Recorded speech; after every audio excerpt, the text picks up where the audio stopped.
ఎక్కడి నుంచి వచ్చారమ్మా మీరు? మేము కడప నుంచి వచ్చినాం సార్. దేనికమ్మా ఏంటి గత 5 సంవత్సరాలు ఏం జరిగింది? ఇప్పుడు వచ్చాక ఏం జరిగింది? మీకు ఏం గత చెప్తారు? 5 సంవత్సరాలలో నా స్థలం కబ్జా అయిపోయింది సార్. ముందేమో మా ఆధీనంలోనే ఉండింది మా స్థలము. 2019 వచ్చేతలకే ఖాళీగా ఉన్న స్థలాన్ని త్వరగా ఇల్లులు వేసుకొని డిప్యూటీ సీఎం ముందున్న గత ప్రభుత్వంలో ఉన్న డిప్యూటీ సీఎం వాళ్ళ తమ్ముడు నా స్థలాన్ని కబ్జా చేసి నన్ను చాలా ఇబ్బంది, షంషీర్ అని కార్పొరేటరు, వీళ్ళందరూ సుమారుగా 8 మంది దాకా కబ్జా చేసుకొని నన్ను చాలా ఇబ్బందులు పెడతా ఉన్నారు సార్. ఎందుకు బాధపడుతున్నారమ్మా? ఏమైంది? గత 5 సంవత్సరాలు మంచి చేయలేదా? మంచి చేయలేదు సార్. నాకు నా స్థలమే లాక్కున్నారు సార్ వాళ్ళు.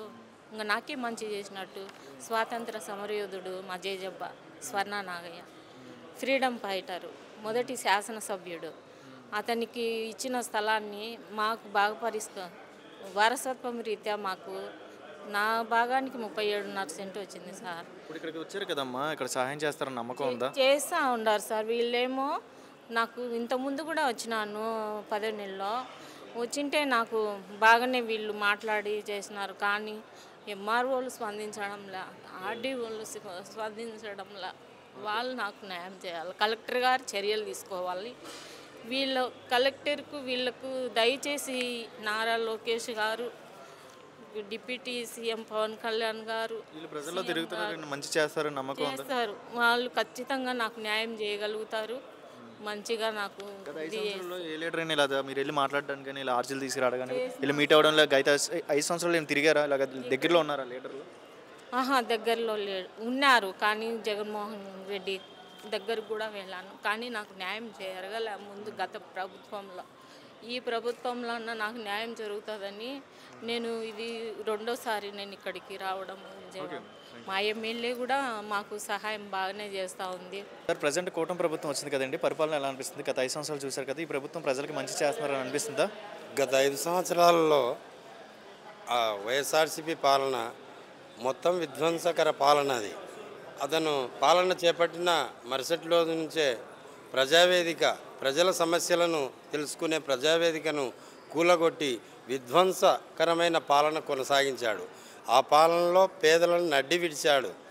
పేద కార్మికులకు ఏమీ పని లేకుండా చేయడము, ఇసుకను కేజీల లెక్కన అమ్ముకోవడం జరిగింది. తర్వాత అన్ని రంగాలను కుదేలు చేశాడు. నిరుద్యోగులకు ఒక ఉద్యోగ అవకాశాలు కల్పించలేదు. తర్వాత ఒక డిఎస్టీ ఉపాధ్యాయ పోస్టులను ఒకటి కూడా అతను 5 ఏళ్ల పరిపాలనలో ఒక్క పోస్టును కూడా భర్తీ చేయలేదు. పరిపాలన వైఫల్యంతోనే వైఎస్ జగన్మోహన్ రెడ్డికి 11 సీట్లకే పరిమితమయ్యాడు. మన కూటమి ప్రభుత్వంలో బాబు గారి పరిపాలన చాలా చక్కగా ఉంది. ప్రతి విషయాన్ని ఆచితూచి మిగతా పవన్ కళ్యాణ్, జనసేన పార్టీని, బీజేపీ పార్టీని అందరినీ కలుపుకొని వెళ్తున్నాడు. వెళ్ళి ప్రజలకు అనుకూలంగా నిర్ణయాలు తీసుకొని ముందుకు వెళ్తున్నాడు. బాబు గారు ఇచ్చిన హామీలలో మొదటిది పెన్షన్ను 1000 రూపాయలు ఒకటే విడతగా, గత ప్రభుత్వంలో 4 విడతలుగా ఒక్కొక్కసారి 250 రూపాయల లెక్క పెంచి పరిపాలన కొనసాగించేతగాని ముఖ్యమంత్రి చేశాడు.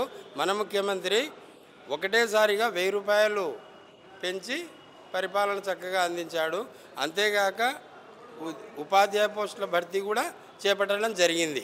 ప్రక్రియ కొనసాగుతుంది.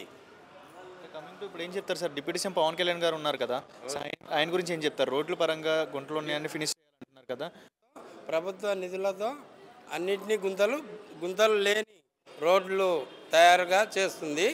పవన్ కళ్యాణ్ గారు కూడా చక్కగా పంచాయతీరాజ్ శాఖ మినిస్టర్గా తన బాధ్యతలు నెరవేరుస్తున్నాడు. నిన్న చూస్తే డిప్యూటీ సీఎం పవన్ కళ్యాణ్ గారు మన్యం పార్వతీపురం జిల్లా గిరిజన ప్రాంతాల్లో వెళ్ళి ఆయన రోడ్లు శంకుస్థాపన చేశారు కదా అండి.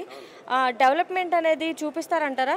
డెవలప్మెంట్ అనేది మన చంద్రబాబు నాయుడు గారి, మన సార్ గారి సలహాలు వెంబడి డిప్యూటీ ప్రాంతాల్లో మౌలిక సదుపాయాలైన రోడ్ల మరమ్మతులు కానీ, మంచినీటి పారుదల కానీ, మిగతా సౌకర్యాలను ఖచ్చితంగా చేపడుతున్నారు. వాటికి నిధులు కూడా కేటాయించడం జరుగుతుంది.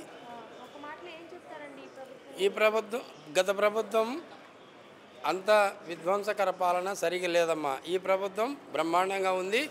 అన్ని అప్పులు, గత ప్రభుత్వం చేసిన అప్పులను కట్టుకుంటూ వీళ్ళు ప్రభుత్వం కొనసాగించాలా. సార్ ప్రజెంట్ కూటమి ప్రభుత్వం వచ్చింది కదండి, పరిపాలన ఎలా అనిపిస్తుంది, ప్రజలకి ఎలా అనిపిస్తుంది, దగ్గరలో ఉన్నారా? గత 5 సంవత్సరాలు చూశారు కదండి, అప్పటికి ఇప్పుడు ఏం డిఫరెన్స్?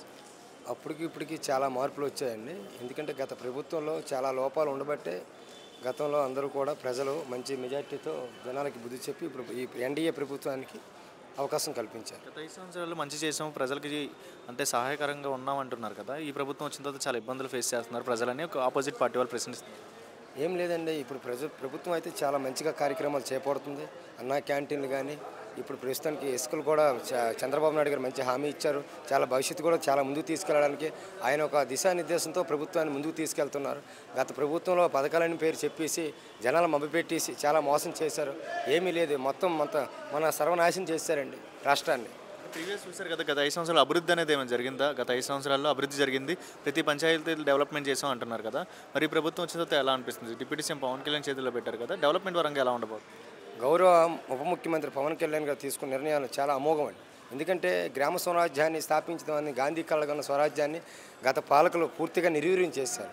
ఇప్పుడు ప్రస్తుతం ఉన్న పాలకులు మాత్రం చాలా అభివృద్ధి మద్దతులో తీసుకువెళ్తున్నారు. పవన్ కళ్యాణ్ గారు తీసుకున్న నిర్ణయం చాలా మంచిదని మేము అందరం మనస్ఫూర్తిగా తెలియజేసుకుంటున్నాం. ప్రజెంట్ చూస్తున్నట్లయితే అభివృద్ధి అనేది మైనస్లో ఉంది కదా, ఈ స్టేట్లో అభివృద్ధి జరిగిద్ది, వీళ్ళు కూడా కరప్షన్ చేస్తారంటారా? లేదండి, డిప్యూటీ సీఎం గారు కానీ ఇప్పుడు ప్రస్తుత గౌరవ ముఖ్యమంత్రి చంద్రబాబు నాయుడు గారిని ఇద్దరు కూడా రామలక్ష్మణుల పరిపాలన అందిస్తున్నారు. చాలా బాగుంది. భవిష్యత్తులో కూడా ఎలా ముందుకు తీసుకెళ్తారని అందరం కూడా కోరుకుంటున్నాం. అపోజిషన్ వాళ్ళు వచ్చి రెడ్ బుక్ అనే పేరు పెట్టి రాజ్యాంగాన్ని తూట్లు పొడుస్తున్నారు అని అంటున్నారు కదా అండి. అంటే అక్రమంగా కేసులు పెట్టడం ఇవన్నీ చేస్తున్నారు అన్నీ ఆ రెడ్ బుక్ అనేది అడ్డం పెట్టుకొని అని అంటున్నారు కదా. రెడ్ బుక్ అనేది ఓని ప్రతిపక్షం వాళ్ళు బురద జల్లే ప్రయత్నం చేస్తున్నారు తప్ప ప్రస్తుతానికి ఏమీ చేయట్లేదు. అదే కానీ రెడ్ బుక్ ఓపెన్ చేస్తే చాలామంది నేరస్తులు ఇప్పుడు చాలామంది జైల్లో ఉండవలసింది, కానీ అలా లేదు. లోకేష్ బాబు రెడ్ బుక్ అనేది చెప్పారు, కానీ ఆయన న్యాయపరంగా చర్యలు తీసుకునే ముందుకు తీసుకెళ్తున్నారు. ఎవరు కూడా ఉద్దేశపూర్వకంగా చేయటం లేదు. అది ఓన్లీ అవతల అపోజిషన్ వాళ్ళు బురద జల్లే ప్రయత్నం తప్ప